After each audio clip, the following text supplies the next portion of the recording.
স্বাগত ডিবিসি সংবাদে। আপনাদের সাথে আছি আমি জান্নাত সাথী। এবার জানাবো খবরের বিস্তারিত। প্রতারক চক্রের দখলে জাতীয় পরিচয়পত্র সংশোধন সার্ভার। টাকার বিনিময়ে কর্মকর্তাদের অজান্তে দেশের যে কোনো নাগরিকের নাম, পিতার নাম বা বয়স পরিবর্তন করছে চক্রটি। সামাজিক যোগাযোগ মাধ্যমে বিজ্ঞপ্তি, যোগাযোগ আর মোবাইল ব্যাংকিংয়ে লেনদেন করলেও ধরাছোঁয়ার বাইরে চক্রের সদস্যরা। নূপুর মাহমুদের অনুসন্ধান। ২৪ ঘণ্টায় জাতীয় পরিচয়পত্র সংশোধনের ফেসবুকে বিজ্ঞাপন দেখে যোগাযোগ করেন মুন্সিগঞ্জের রেদওয়ান। তখন সেবাগ্রহীতা রেদওয়ানকে নির্বাচন কমিশনের data entry operator Atik Masud পরিচয় দিয়ে জানানো হয় ২৫,০০০ টাকা দিলেই মিলবে সমাধান। ২৪ ঘণ্টার মধ্যে জাতীয় পরিচয়পত্রে জন্ম তারিখ পরিবর্তন করা যাবে। হয়েছেও তাই। জন্ম তারিখ পরিবর্তন করে দেওয়ায় আতিক মাসুদ পরিচয় দেওয়া ওই ব্যক্তির উপর আস্থা পান রেদওয়ান। এরপর এলাকার পরিচিতজনদের পরিচয়পত্র সংশোধনীর কাজও করে দিতে থাকেন আতিক মাসুদ পরিচয় দেওয়া ওই ব্যক্তিকে। কিন্তু সন্দেহের দানা বাঁধে বেশ কয়েকজনের কাছ থেকে পরিচয়পত্র সংশোধনের কথা বলে টাকা নিয়ে টালবাহানা করায়। ফোনে যোগাযোগ করলে জানান নির্বাচন কমিশনের কাছে তিনি ৩০৫ নম্বর রুমে ব্যস্ত আছেন। এক পর্যায়ে রেদওয়ানের ফোন ধরায় বন্ধ করে দেন। তার সাথে কন্ট্যাক্ট ছিল ২৫,০০০, সে আমার কাছ থেকে ২০,০০০ টাকা নেয়। ২০,০০০ নেওয়ার পরে সে কাজটা করে না করার পরে তারপরে যখন আমি তার সাথে সাক্ষাৎ করতে চাই, কাজটা করেন না কেন বলতে চাই, তখন আমাকে সব জায়গায় এসে ব্লক করে দেওয়ার পরে আমি তার সাথে সাক্ষাৎ করার জন্য চেষ্টা করি, আর সাক্ষাৎ করতে পারি না। দেখা করার চেষ্টা করছিলাম, বলছিলাম, সে বিভিন্ন ধরনের সমস্যা দাঁড় করাইছে, এটা সম্ভব না, আপনি আসলে আমাকে পাবেন না। ডাটা এন্ট্রি অপারেটর পরিচয় দেওয়া আতিক মাসুদের খোঁজে আগারগাঁও নির্বাচন কমিশন ভবনের ৩০৫ নম্বর রুমে যায় ডিবিসি নিউজ। তবে এই নামে কেউ নেই। এখানে কর্মকর্তারা জানান ভুয়া আতিক মাসুদের খপ্পরে পড়ে অনেকেই প্রতারিত হয়েছেন। ৩০৫ নম্বর রুমের কথা হচ্ছে ৩০৫ নম্বর এই বিল্ডিং না, ওই বিল্ডিং তা বল। আপনার নাম্বার নিয়েছি, নাম্বার নিয়ে ছবিও দেখাচ্ছে, ছবি দেখায়, তারপর নাম্বার দেওয়া যায়, নাম্বার দিয়ে ফোন দিয়ে আমরা কথা বলার চেষ্টা করি কে লোকটা।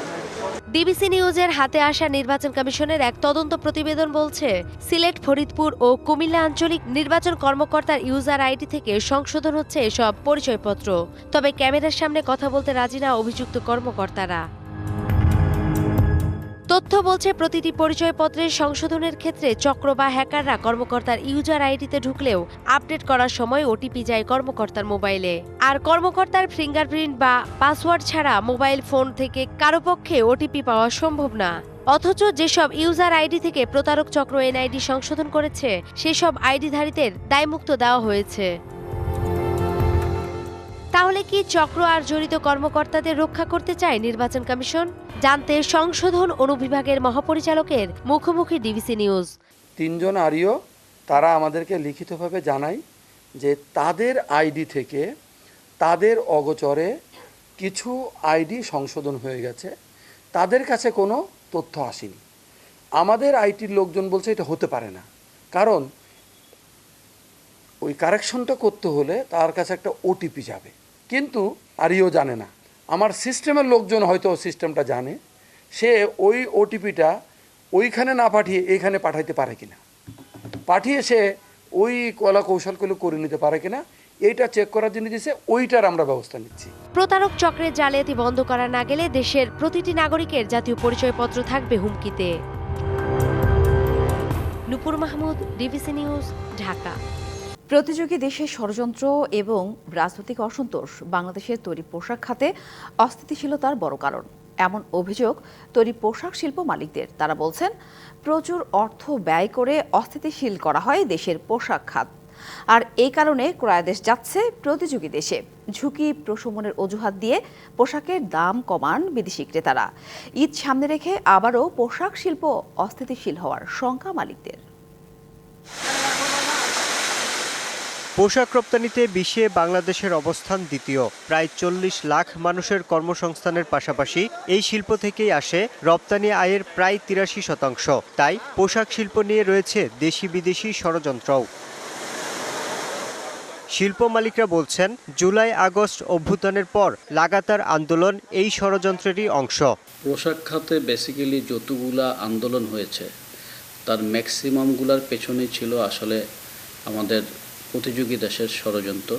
শ্রমিকের আন্দোলনের নামে এগুলাকে অরাজকতা তৈরি করা হয়েছে। কোনো যৌক্তিক দাবি যদি থাকে সেটা কিন্তু সারা বাংলাদেশের সমস্ত গার্মেন্টস ইন্ডাস্ট্রিতে হওয়ার কথা।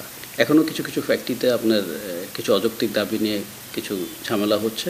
ওয়ার্কাররা কাজে আসতো, কিছুক্ষণ কাজ করে কাজ বন্ধ করে বসে থাকতো, বসে থেকে একটা দাবি দিয়ে তারা কাজ থেকে বেরিয়ে চলে যেত এবং একটা ফ্যাক্টরিতে কাজ থেকে না বেরোলে তাদেরকে জোর করে বের করানোর চেষ্টা করতো। এই সিমটম কিন্তু খুব খারাপ। এটাতে আমার মনে হয়েছে প্রচুর পরিমাণ টাকা ডিস্ট্রিবিউট করা হয়েছে ট্রেড ইউনিয়ন কিংবা অন্য কিছুর মাধ্যমে। তারা জানান, বিগত সরকারের নেতাকর্মীদের মালিকানায় থাকা কারখানায় বেশি অসন্তোষ হয়েছে। এ কারণে অনেক ক্রয় আদেশ চলে যাচ্ছে প্রতিযোগী দেশ ভারত, পাকিস্তান ও শ্রীলঙ্কায়। কার্যকর ভূমিকা রাখতে পারছে না প্রশাসক দিয়ে চালানো বিজিএমইএ। এই ফ্যাক্টরিগুলো আসলে অলমোস্ট বলা যায় এই পূর্বের যারা সরকার ছিল, স্পেশালি তাদের নিয়ন্ত্রিত ফ্যাক্টরিগুলো, গ্রুপ বা যে সংঘবদ্ধ চক্র আছে, তাদের যে চেষ্টা এটা অবশ্যই তারা চালাচ্ছে। শিল্প মালিকরা জানান, শ্রম অসন্তোষের কারণে গত ৬ মাসে পোশাকের দাম কমেছে ১.৩৬%। অপরদিকে প্রতিযোগী দেশ এই শিল্পে প্রচুর নীতি সহায়তা এবং বিনিয়োগ পাচ্ছে। বায়াররা এখন একটি টার্ম মেনটেন করে, সেটা হলো রিস্ক মিটিগেশন।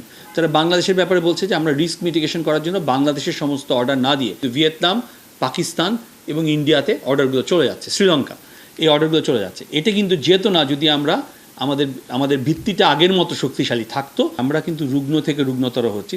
গত বছরের জুলাই থেকে জানুয়ারি পর্যন্ত বাংলাদেশে তৈরি পোশাক রপ্তানিতে 13% প্রবৃদ্ধি হলেও ভারত, ভিয়েতনাম সহ প্রতিযোগী দেশে প্রবৃদ্ধি প্রায় দ্বিগুণ। অনেক বেশি, তারা কিন্তু প্রাইসও গেইন করেছে। Yusuf Rana, DBC news, Dhaka. রাজধানীর বনানীর কড়াইল বস্তির আগুনে পুড়ে গেছে বেশ কয়েকটি ঘর। শুক্রবার রাত 1:45টার দিকে আগুনের ঘটনা ঘটে। ফায়ার সার্ভিসের 8টি ইউনিটের প্রায় 1.5 ঘন্টার চেষ্টায় নিয়ন্ত্রণে আসে আগুন। খবর পেয়ে প্রথমে 5টি ও পরে ফায়ার সার্ভিসের আরও 3টি গাড়ি যুক্ত হয়ে আগুন নিয়ন্ত্রণে কাজ করে।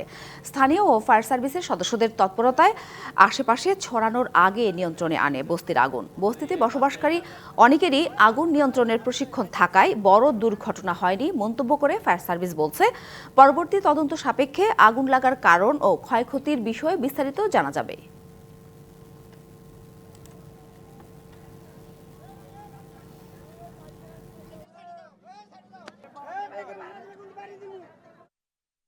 এই আগুনটা রাত 1:35 মিনিটে এটা নিয়ন্ত্রণে আনা হয়েছে।